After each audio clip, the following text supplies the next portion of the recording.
Hi, it's Mike Gastineau here for Swinomish Casino and Lodge, one of the title sponsors for iconic Sonics and a great place to get away from the hustle and bustle of Seattle. Just an hour north of the Emerald City and just outside of Anacortes on Highway 20. Beautiful views of Padilla Bay and Mount Baker and fast-paced gaming. Great entertainment, terrific food, a perfect getaway place for you and your friends, the Swinomish Casino and Lodge. When you need your next getaway, go to SwinomishCasinoandLodge.com. Tell them Mike Gastineau sent you, and be sure to check out the Iconic Sonics podcast and our great conversation with several Seattle Supersonics from the past, the present, and the future. Truth Plus Media.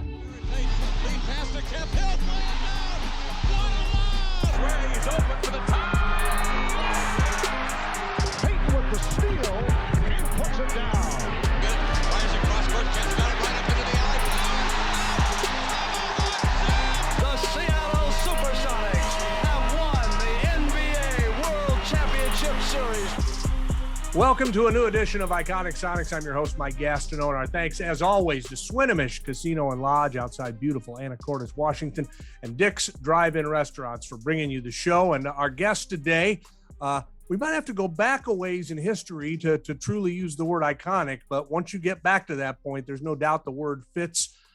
Chris Ackerley, the son of Barry Ackerley, the former owner of the Sonics.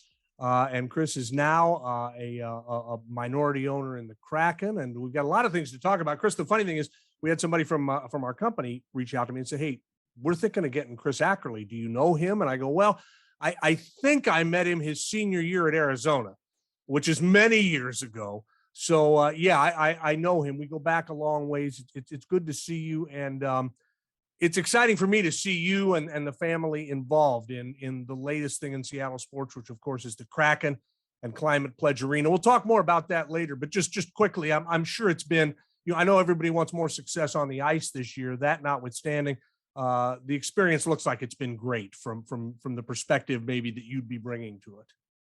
Hey, Mike, good to see you. Great to be with you. And yeah, really value the history that we share dating back to the days with Sports Radio 950. And I think your timing's right, going back to that senior year at the University of Arizona, which would be back in the early 90s. Look, it's been a great journey for us being a part of the creation of the Kraken and Climate Pledge Arena.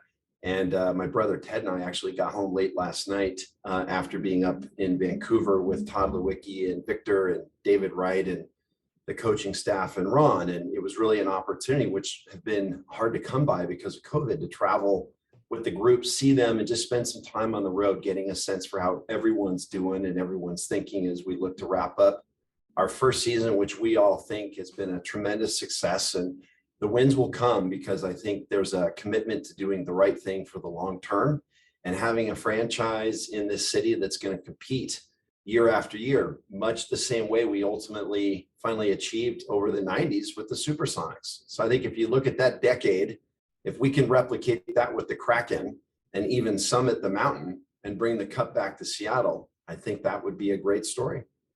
Bringing the cup to Seattle would be a great story. You are right about that. We'll talk more about the Kraken in a while. I want to touch on the Sonics and we'll start kind of in the present day. I look at your involvement, if you will, with whatever the Sonic story is, and you and your brother Ted, your family. From an observer standpoint, you tell me if I'm right. It feels like even since the final days of maybe the Clay Bennett era here, you guys have served as almost a liaison to the NBA from the Seattle business community. I think you're probably trusted by the NBA. They know your family. They know the name and the history up here. And this thing that we all went through in 2008 and now all these years since, where we're all hoping to get the team back. The league needs someone they can talk to within Seattle, and the city of Seattle needs someone that can talk to the league. Am I right on that? Is that a role that you filled a little bit? And I know there are others doing it, but is that where you describe where you're at with the NBA and the Sonics as of today? Well, a couple of things. One, first and foremost, and Adam would say this as the commissioner, that once you've been a member of the NBA family, you're always a member of the NBA family. So the relationship with him and the league office continues to be a good one. Beyond that, when you look at the present tense and you look at the collective of the people involved in our group today with the Kraken Climate Pledge Arena led by David Bonderman and others, and certainly the Lywicki brothers, their experience speaks for itself in their relationships in sports. Look to Andy Jassy, who we brought into the group as the CEO of Amazon, and the relationship that they have with the league. So the collective value of the relationships that our group has across sports and with the league is very positive. So I think people should feel good about the likelihood that the right conversations can happen at the right time about how the NBA can consider Seattle as a home once again. And yes, our family cares deeply about the history of the NBA in Seattle, of course. Hard to believe how many years it's been now since we've been without Supersonics basketball.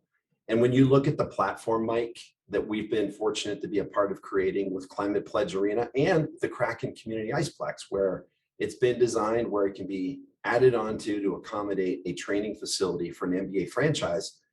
We want to be a part of a platform story. That was the goal. That would at least give us a legitimate opportunity to have the facilities and the right people in place to make it happen.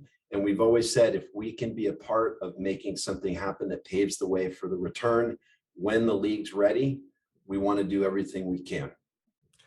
You said something there that I have not heard. Maybe it's been said before, but I had not heard anybody say that the Northgate facility, which is beautiful and is still not completely done, but is really great and in a great part of town and easily accessible, could easily be expanded into an NBA training facility. I had not heard that. Is that a conversation that's happened, or is that just kind of an acknowledged within your group that this is probably where we'd go? Yeah, no, it's actually something that's been stated before out in the public, that when it was designed, just as Climate Pledge Arena was built to make sure it was a world-class home for basketball as much as hockey and entertainment, that venue has the capacity to be added onto if the group wants to, at the right time, use that as a platform for that type of operation. So it does have that capacity, and we're glad that it gives us some flexibility. Chris, you talked about timing a few minutes ago, and a couple of weeks back, Adam Silver made a statement, said, well, it's not, expansion isn't really a front burner issue right now. And I think people felt like that was throwing a lot of cold water on things. I did not.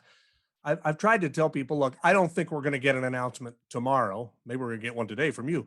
I don't believe that's going to happen, though. But the league will expand when the owners say they want to do it. Now, that could, in theory, be tomorrow. It could be next week. It might be next year. But they're not going to do a bunch of, well, we're thinking about it. Well, we might do it. Well, it could be next month. My belief, and I don't, you tell me if I'm wrong, would be that when the owners are ready, that's when we'll get an announcement, and it won't be preceded by a bunch of teases. It'll be like, nope, here's what we're doing. Yes, and Mike, as you very well know, our group has been consistent in letting the market know that we do not want to get ahead of the commissioner. It's just never a good idea in any league. And that was really our objective when we were active in the NBA with the Sonics when they were here in Seattle. It's just a critical dynamic that's important to respect. But I will say that it's really a dynamic that's tied to the conversation that he ultimately will have with his board of governors and a certain subcommittee of that board of governors at the right time. And anything that gets in front of that, is something that probably isn't worth considering. So I think you're right that they will ultimately make a decision at some point down the road. And when that decision's made, there will be clarity through the right leadership at the league on what that's going to look like, with who, when, et cetera. We're just super excited about the fact, first and foremost, that we've got a great venue. It's world-class. We've got a world-class hockey franchise emerging, and the platform gives us a real good chance for the board of governors and the commissioner to consider Seattle as an option as we move forward. Well, let's talk about your involvement with the Sonics and your family's involvement, because again, it's funny how fast time passes. You're to a point now where a 24, 25-year-old person might not even remember the Sonics in Seattle. Certainly, unless you're 40 or so, you don't remember the NBA Finals in 1996. And there's probably people on the podcast right now going, well, who is this guy? Because history moves along pretty fast. This guy is the son of the guy who bought the Sonics from the original owner, right? Barry bought the team from Sam Schulman, Barry Ackerley, who had the Sonics. He had a media empire, really, by the time it was all said and done. You, I think, were in high school when Barry bought the team. what was that like? What was it? It's like, what's your dad do? Oh, he owns the Sonics. I mean, what was it like to be a kid one day goofing around and the next day my dad owns the Seattle Supersonics? Well, Mike, we were in eighth grade, my twin brother Ted and I at the time. And much like most things that happened through the years after he moved the family to Seattle with our mom, Ginger, if there were big things being considered, there was always a conversation at the family dinner table. And there was an evening when we were in eighth grade in 1983 where he literally sat down with us and said, there's a unique opportunity that's come to my attention that I'm strongly considering, and it's to buy the Seattle Supersonics. So when you're an eighth grade kid, you play basketball and your dad puts that out there, it's pretty darn exciting.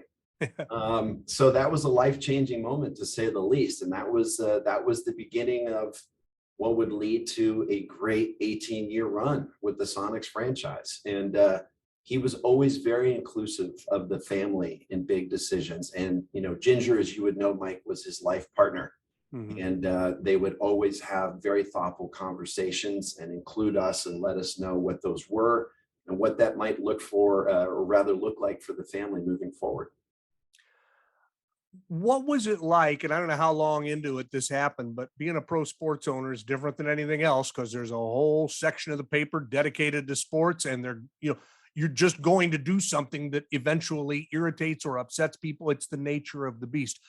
One thing to go, oh, it's cool, dad owns the Sonics. It's another thing the first time you either pick up the paper or listen to the radio or hear a friend say he doesn't know what he's doing. What did you guys talk about that in advance at all? Or what was that like to realize that, okay, we're in a different place now? Dad is a public figure and we're going to have to deal with this from time to time.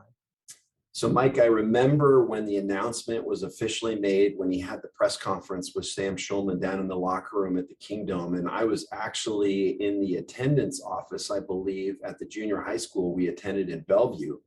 And I think they had Cairo radio on. And it said, breaking news, local media businessman Barry Ackerley's agreed to buy the Seattle Supersonics from Sam Schulman. And there were 6 or 7 people behind the counter in that office, and they turned around and looked at me sitting in the chair, and they're like, "Is that your dad?" So that was the moment where we knew things were changing, to be sure. And despite the fact that we were part of a media business that at the time in 1983 was still in its infancy, some 7 years into its development, the understanding of what it would be like to have he as a public figure, the name out there, was out there on the billboards, as you would well know, here in Seattle. But that was a life-changing moment. So it was the beginning of really seeing what is it like, because it's, the passion that people have about their sports team is very personal. And we always like to say that the worst thing that could happen walking into a Seattle sports bar was that you hear nobody talking about the Sonics. If they're awful, if they're good, whatever. If they're terrible and people are arguing about it, well, you can work with that.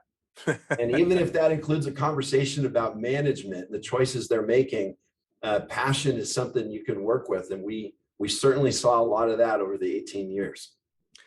Without question. And it should be stated, and I've had this discussion with a lot of people, as people look back on, was Barry a good owner or not? I say, hey, 18 years, 14 in the playoffs, 3 to the Western Conference Finals, 1 to the NBA Finals, and got an arena done in 1996. I mean, I think until Paul Allen came along with both Mike Holmgren and then supersized it with Pete Carroll, I think Barry was by far the most successful owner in this city's history. And I think you probably have to give it to the late Paul Allen now with the Super Bowl championship, but Barry's right there. It did an awful lot.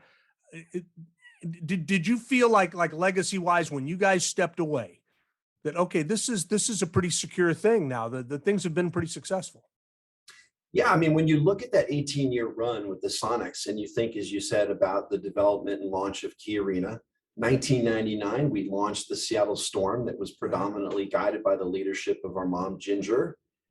We had a professional indoor soccer team in 1997 in a league that wasn't around very long. That's the world of indoor pro soccer, but we did win the championship in that league over Houston. And then, of course, we always thought about the relationship with Sports Radio 950 KJR. So when you look at the collective, you say there's real measurable impact there over a real period of time, and felt really good about that window And there's highs and lows. That's life. But collectively, yes, felt really good about the legacy. So when we made the decision to explore the sale of the Seattle Supersonics, at the time I was president of our company. Dad was chairman and CEO. Mom was co-chair. We had a board discussion. One thing led to another. We made the same decision. We knew we would come to through a lot of prior conversations that if the day ever came, it would have to be with a local group, because this is a city treasure. This is a community asset. We are the stewards, and we're going to do our best to be good stewards. And we didn't hire a bank. It was me and our general counsel from Washington, D.C., obviously getting a lot of strategic guidance from Barry and Ginger. And the history. We put together at the time what we thought was a tremendous deal for the city by having an incredibly capable group of local businessmen with a lot of history here who care about the city, led by Howard Schultz, to take on the next chapter of Seattle Supersonics basketball. So at the time, we thought our legacy was solid as we exited, and we felt good about the road ahead based on the collective talents and financial ability of that group. And without getting into everything that happened, because it's well-worn territory, and we know, and you couldn't have possibly imagined things going off the rails the way they did. That all being said, as we got near the end of that, as the Oklahoma group came in, as it became evident to everyone, look, they're going to try and move the team. I don't know if I've ever asked you this before. Did you involve yourself at all as a behind the scenes guy of maybe reaching out to David Stern and saying, hey, can we put the brakes on this? Would that have even been appropriate? Were you in a position where you could do anything? And ultimately, I don't think anybody could have stopped the train. But were there any conversations like that? Like, hey, can we slow down a little bit and take a breath before we let this thing go? Well, Mike, I think at the time we really looked at the situation much like the transition of a presidency. That we had our run, we made our decisions, we have completed our exit, and it's not our place to stand near the situation that's evolving based on what the new leadership is working through. So we did not really. I remember going to a lunch meeting just to meet Mr. Bennett after he came to town. I went with my father and my brother, and it was just a welcome to Seattle based on our history. If we can be helpful, we're happy to do so. And we wished him well and said that we very much hope that there is a healthy, good next chapter for the Seattle Supersonics here. And that was really the last conversation that we had tied to any of it. Yeah, you've got to be respectful to a certain extent of the people who are in the game, in other words, right? I mean, you can only insert yourself so much when you don't have any money involved in it. You had more passion and local pride, and that only goes so far at the business table. Yes.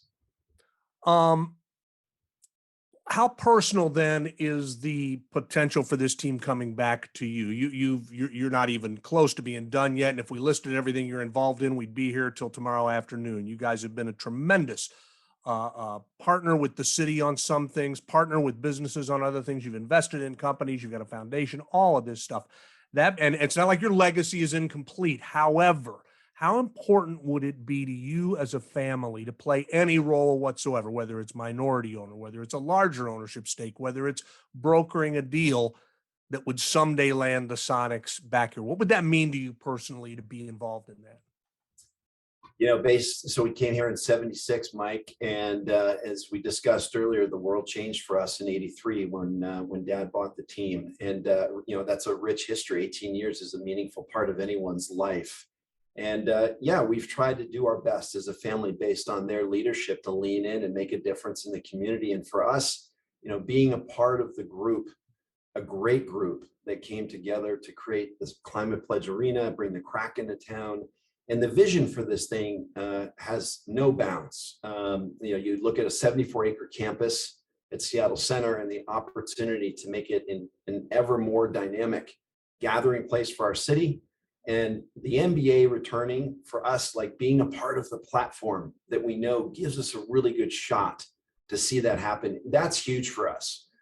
So we're grateful to the opportunity that we were provided with by Mr. Bonderman to join the group. And as I said earlier, between the relationship with the league and the building, quietly, we're going to continue to do everything we can to be a part of making it happen. I want to say that's not to diminish the commitment at all that we have made and have very strongly for the success and growth of the Kraken. We just think that this is a platform that can do both, and we will do what we can. And right now, what that ultimately ends up looking like in terms of our role and our stake, but we're very pleased to be with a group that has the ability and the relationships to play a meaningful role in making it happen. And we know how much that matters to the city and the region. And we have a lot of history down there. Both Mrs. Ackerley and I are past chairs of the board at Pacific Science Center.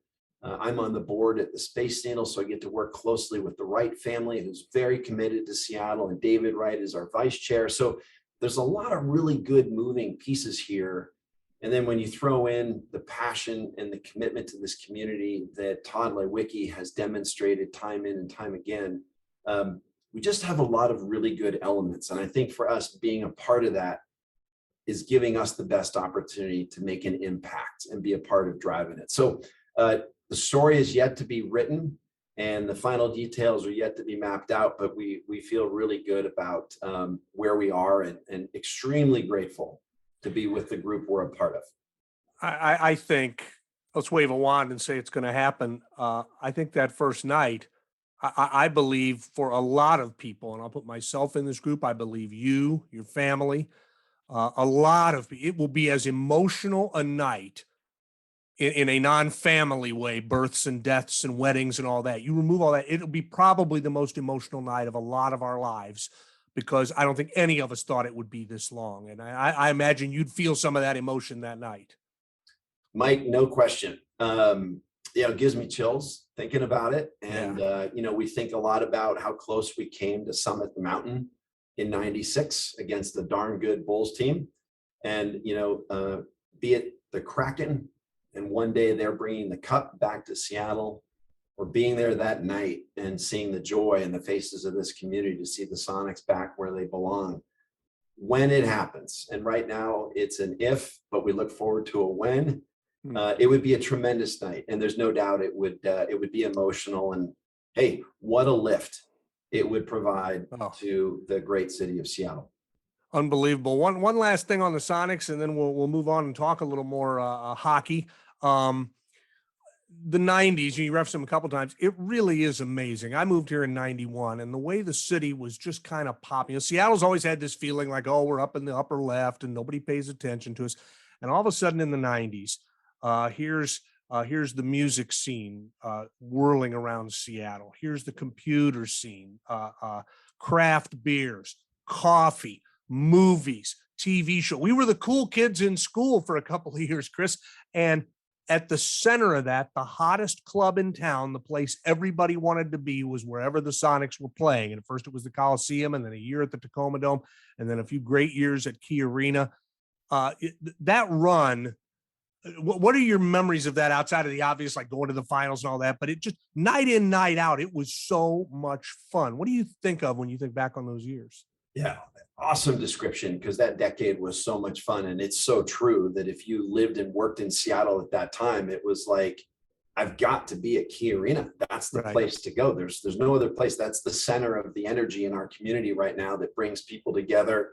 And what a great team. I mean, for us, when we think about the 90s, think about the team that made the run to the finals in '96, but you also think about that first Pacific Division championship that we had in the early '90s, and that first trip to the Western Finals against the Lakers. And I remember when we won our first Pacific Division championship, we just walked as a family over to it was one of Mick McHugh's restaurants over there on Lower Queen Anne. Right, the Jake's or T.S. McHugh's, yeah, I think it was T.S. McHugh's. And we were so excited, and Dad bought the whole place around, and it was like, this is the beginning of something really special. And that decade was incredible, and a lot of incredibly talented people made it happen. I know that George Karl has been very much a part of this, and congratulations to him on the Hall of Fame. And hey, that was a he was a transformative person in the whole equation in getting that team to perform at such a high level over so many years. So incredible decade. Didn't want to miss a night at Key Arena. And, we pretty much didn't, because we were so involved in the operation and wanted to see how everything was going night in and night out. But it was always fun, even if we were walking the building, talking to people, to, get your head in one of those vomitories and watch a Sonics fast break. And you didn't want to miss the lob from Gary to Sean. So it was, we just feel super blessed to have been a part of that era of Sonics basketball in this city. And we'll never forget it. I mean, you got to remember Calabro and Marcus and the calls that Kevin's made, the iconic calls that really just created this unique, iconic window of the brand of Sonics basketball. And boy, they were good. And then on the flip side, of course, we remember how disappointed we were, to put it mildly, after we lost to Denver.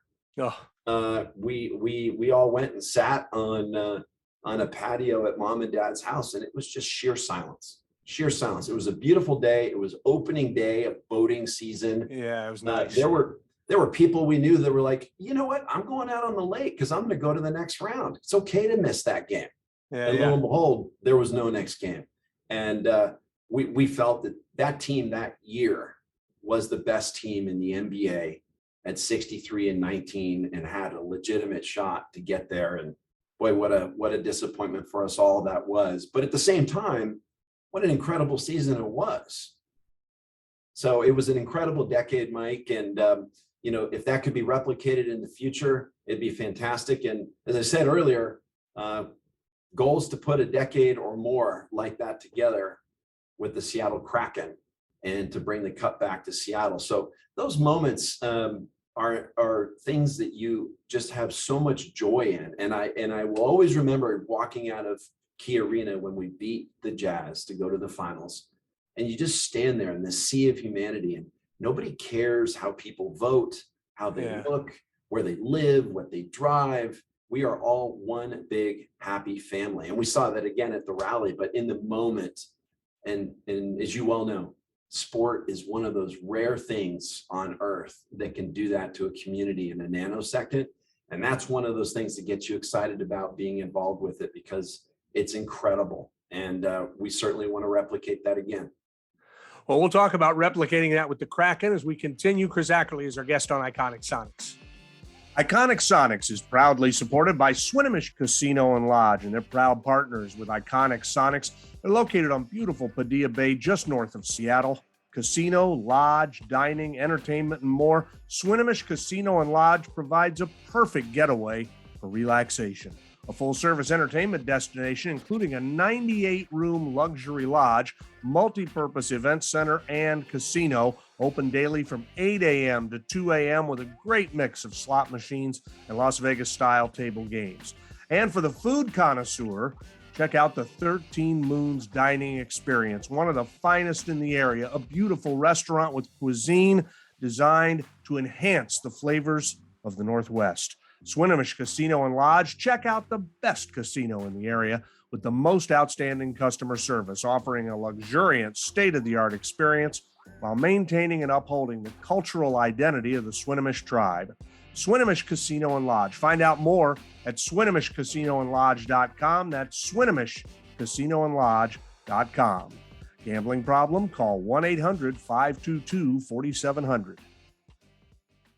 Iconic Sonics is fed by Dick's Drive-In restaurants. What can I tell you about Dick's food that you don't already know? Probably nothing. They're a Seattle legend for serving great burgers, great fries, great shakes. What I can tell you that you might not know is Dick's also has a cool t-shirt now that salutes the 95-96 NBA Finals Sonics team.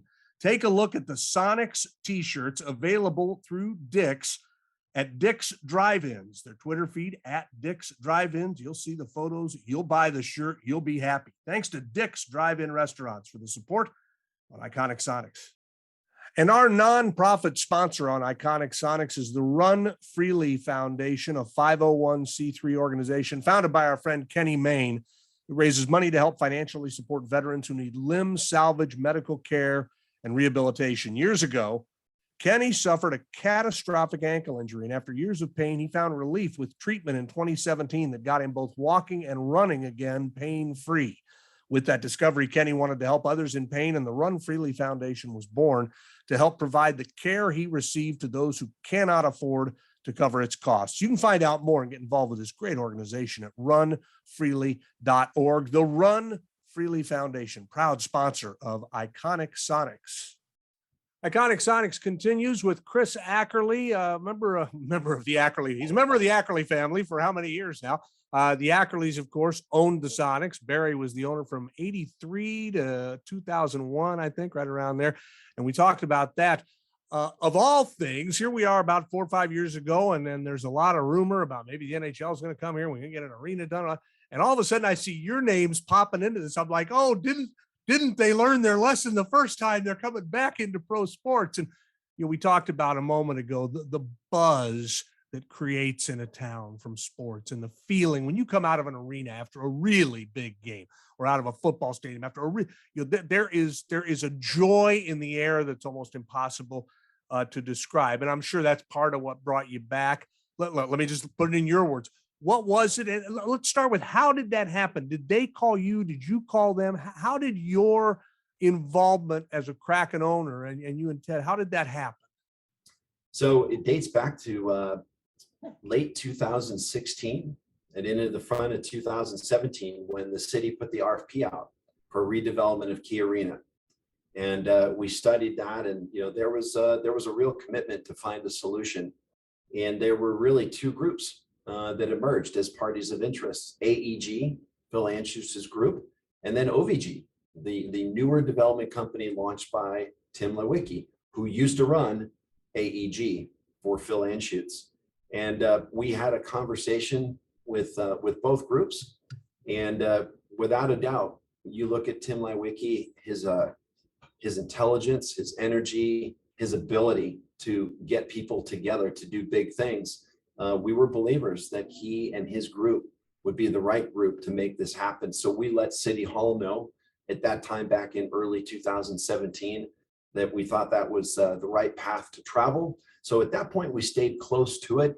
And then conversations ensued when we knew that there was an opportunity to explore an application for the National Hockey League. Todd Lewicki being back as the number 2 at the National Football League. Conversations ensued with him. And really the pivotal moment, Mike, for us was the invitation that we received via Todd and David Bonderman to come to our offices and have a conversation in late 2017 and talk about the future of the building, the prospects for the NHL. And, David Bonderman very graciously extended an invitation to us to be part of a local group that would support his efforts to bring the National Hockey League here. And you got to tip your cap to Todd on his recognition that with David, even with his history, rich history in Seattle, but living out of the market, it would be really valuable to him and to David and the organization to have a good local group. So that was when the moment happened for us, and he extended that invitation and we accepted, and we rolled up our sleeves, and the rest is history. Behind me here, I've got a great picture that commemorates the moment we did the press conference over at the Space Needle to introduce that first core group of local partners. And it's a great memory for us because it's a really strong front end of what's become an incredible group that's making this happen. Well, and Climate Pledge Arena is even more so than from the Coliseum to Key Arena, which was transformative. The Key Arena was completely different. This one is even more so. And yet I find myself going back to something we talked about earlier. I'm sure it was pretty emotional as you saw that coming together. You understand from being involved with the ownership the first time and working with your dad on that. And we talked about what sports means to a community, and sports has to have a building to play in. What this building means to this community in terms of bringing people back in, and it would have been a shame to see it just continue to erode, which is what it felt like it was doing. The Storm were doing their best, and they were winning championships and doing great at Key Arena, but you need more in there. And it's great that the Storm is a part of this new building. But I want to say I couldn't believe it, but I could. I mean, arenas move forward, but you walk into this building, the difference is stark, Chris. It's unbelievable what a world-class building looks like in this day and age. And that's what that is. It is, Mike. And as you've often heard by now, I mean, it's a brand new building under an iconic roof. That's Right. the way we like to describe it. And so the roof was preserved, doubled the square footage from 400,000 to 800,000 useful square feet. You wanted to have all the bells and whistles and amenities to serve the fans who support you. Ingress, egress for entertainment and concerts is second to none. And a lot of that's driven by the fact that when you look at Tim and his group and the experience they have building world-class venues across the country and the world, and the partnership with Irving Azoff and Live Nation. These are serious people who understand what things need to look like to function at the highest level so that Seattle gets the best entertainment that any venue in the country is going to see. And that's happened, and it will continue to happen with this venue. It's interesting, we were at the Rogers Arena in Vancouver last night to see the Canucks play the Kraken. That building opened in 1995, the same time as Key Arena, and it's still there. So you look around, we spent time with the leadership there. We spent the evening with the Aquilinis, and they've done a great job continuing to invest in that venue. But having that, that major league franchise in there in the Canucks and the commitment that they've made to that community through that, they've continued to invest. And if you don't, well, we know what can happen. So the good news here is our relationship to Climate Pledge Arena is just like the one the Mariners have at T-Mobile and the Seahawks rather have at Lumen Field. We control the operation, we can make investment, and we will continually do everything we can to listen to the fans through surveys and the community to make it a great venue for them. So the physical space is great, but we both know that it's tremendous and there are no boundaries to how great it can be based on the energy from the fans and the people who are spending their hard-earned dollar to spend their time with us. So we want to give them a great experience, and Todd and the team and our partners from OVG, Tim and his team, are doing a really good job constantly iterating, because every day we always say, make us better. And how can we be better tomorrow? And so a lot of energy going into the off season because we're going to use it as an opportunity to get better. And it's a great platform. Climate Pledge Arena is a truly great platform. One of the things we were talking in the first segment about the Sonics and will they come back? And yes, they will. And what will the timing be? Well, nobody knows.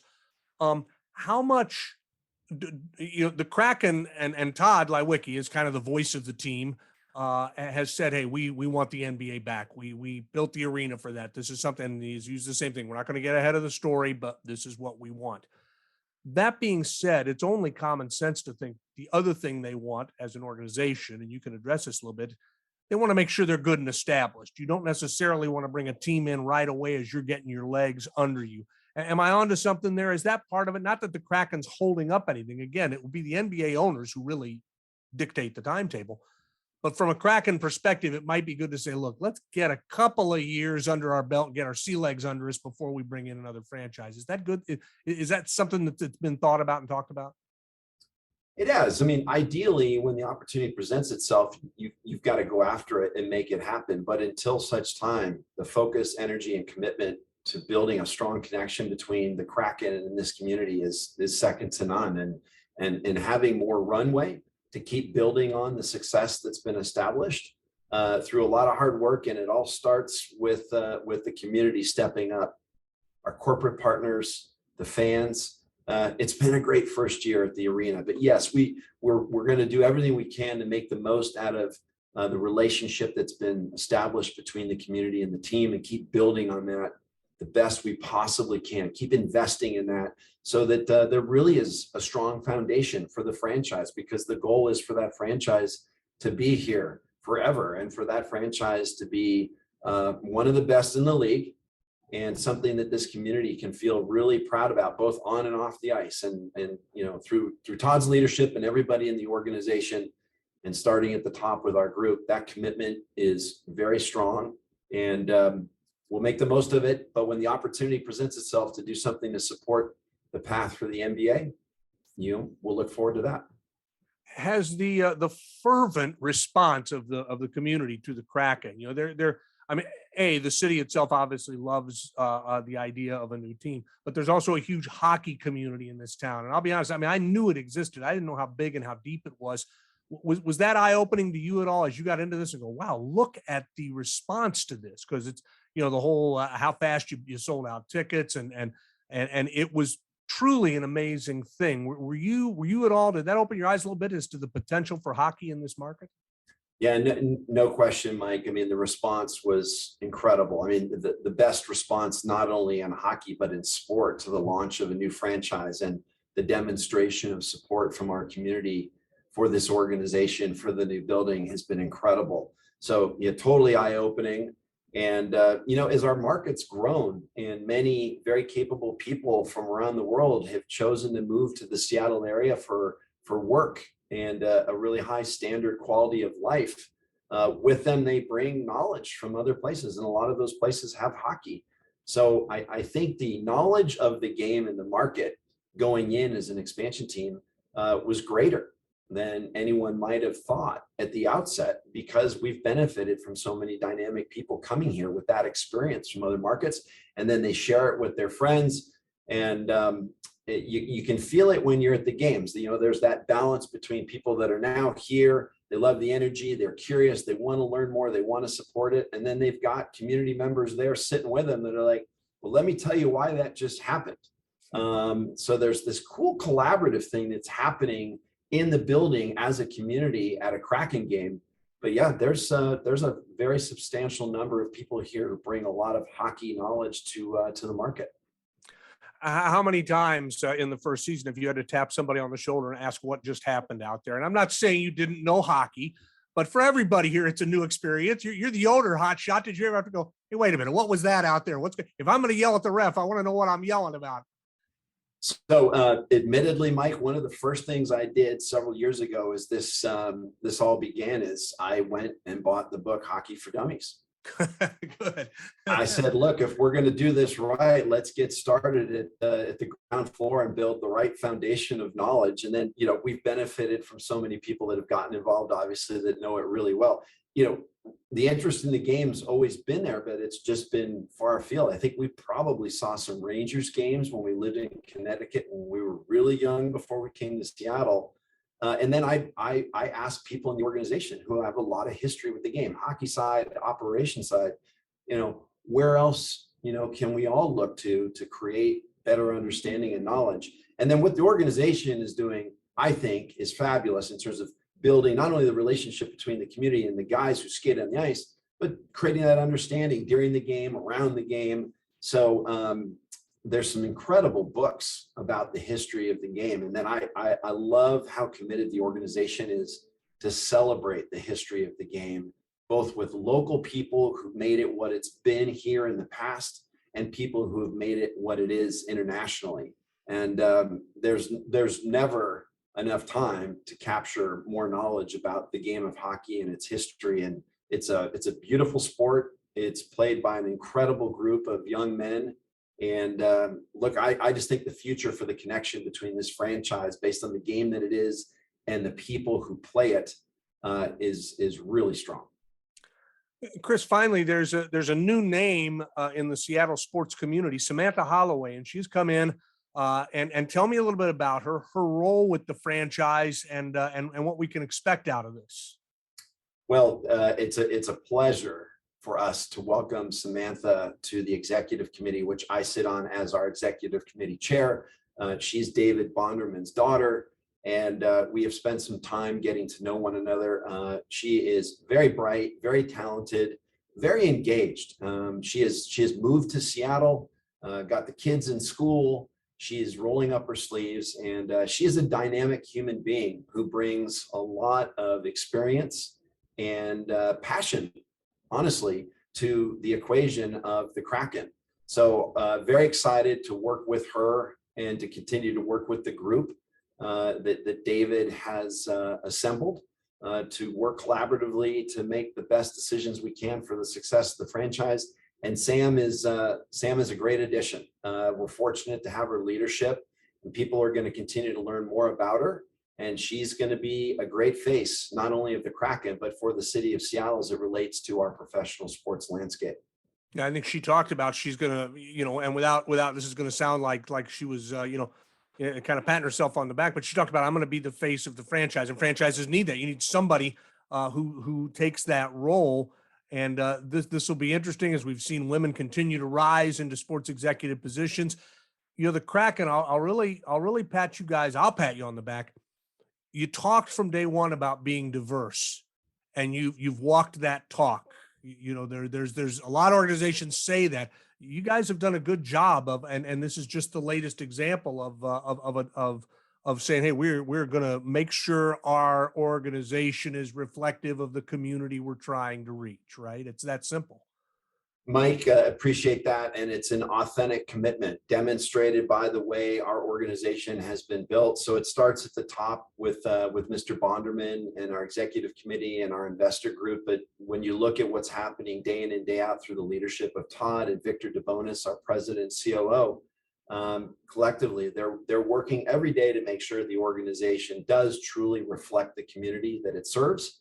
And it's good for business. It's proven to be a real asset to the way this organization has been built, and it will continue to be a commitment in terms of the way the organization continues to grow moving forward, because the talent and skill set of the people in that front office is immense and the energy is terrific. So lots of good things to come, including the continued commitment to that. You talked about, you and I have a love for this city, and like a lot of cities right now, Seattle's taken some shots. It's been tough, 2 years of a pandemic, lots of turmoil, political arguments, all these things. Before all of this started, you talked with Chris Daniels over at King about how the new arenas in 2018, the new arena could be a catalyst, actually you said would be a catalyst for change in the community. And I thought of that the other night. I was coming down into Queen Anne, and the way an arena can be a gathering place. And I'm basically bringing this story up to get a cheap laugh out of you. I'm coming into Queen Anne, and the Kraken are playing that night against Colorado. But of course, I'm coming in to go to McCall Hall to see the Alice Cooper show, which is happening. And I was looking around for you. I'm like, Chris, where are you? I thought we were going to meet at the big Alice Cooper show. My point being, here's 2,000, 2,500 people at this building. Here's 15, 18, whatever you guys had for Colorado that night. Queen Anne is buzzing a little bit. The restaurants are full. The bars are full. Catalyst for change. It was necessary in 2018 because you want an arena to be a gathering place. It's crucial in 2022 as we try to bring people into this community, Chris, and at Lumen Field, at T-Mobile, at Climate Pledge Arena, at any gathering spot. It's crucial right now for those things to be successful and to be good. And I don't know what my question for you here is, other than to say, why weren't you at the Alice Cooper show? I guess that's my question. Well, I think we wanted to book him for that same night, but we had Colorado in town. I was across the street watching the Kraken beat the Colorado Avalanche, which was a great win. I really appreciate you mentioning that, Mike. And I remember that discussion with Chris because it was the day that our local group of partners was announced. You hear it often in sports about buildings being the centerpiece of an urban redevelopment story. And, when you look at Seattle Center, 74 acres with some really dynamic agencies that surround it. But how can our group lever Climate Pledge Arena and our commitment to it to keep working with the city and the other partners around that green space to truly make it a beautiful, dynamic urban gathering center and a place where the Gastineau family would get up on a Saturday and say, well, I know what we're going to do today. We're going to go down to Seattle Center and we're going to do this and we're going to do that, because it's 21st century stuff that gets you excited about living in Seattle. So it should be something that's great for our residents and our visitors alike. And, there are more things to come, right? We did the monorail project. We're working on some things at the Armory. I mean, the list of innovative solutions is endless. And these are things you have to have if you're going to be a truly world-class city. And Seattle has all of the talent and ability and its innovation economy to be that and more. And we want to play a role in that. So it is exciting when you drive up and you see that energy around the building. And you probably noticed during the season, all those lights were added to the trees off the east side of Climate Pledge Arena around Seattle Center. There are all the new digital kiosks around Seattle Center. So our organization did that as a commitment to the city that, we want to keep doing more because we want this to be a great, legitimate gathering place for our city. And it will be. And then here's one for you. We've got to come up with a name for that beautiful green space adjacent to Climate Pledge Arena. So when the Kraken are in the Stanley Cup playoffs. We have a name for that space, kind of like Classic Park for the Raptors back in Toronto when they've got 20,000 people outside that arena when they're making a playoff run. So that's something exciting for us to look forward to. Yeah, did you see the Suns in their run? They've brought in, I don't know why they brought in a bunch of sand. I guess they went outside of town, brought a bunch of sand in. They've got Raleigh Beach next to their arena. So it's something like that. Well, it's fun to think about that, and I love the talk about the future success and the Stanley Cup and bringing the playoffs in. It's great to feel optimistic about things. For a long time, winter sports in this town, it was tough to be optimistic, and now all of a sudden with the Kraken and their success, I'll quote our friend Todd Lywicki, who was on this show and said, it's not an if thing, it's a when thing. And I say, hey, don't get ahead of the commissioner, my man.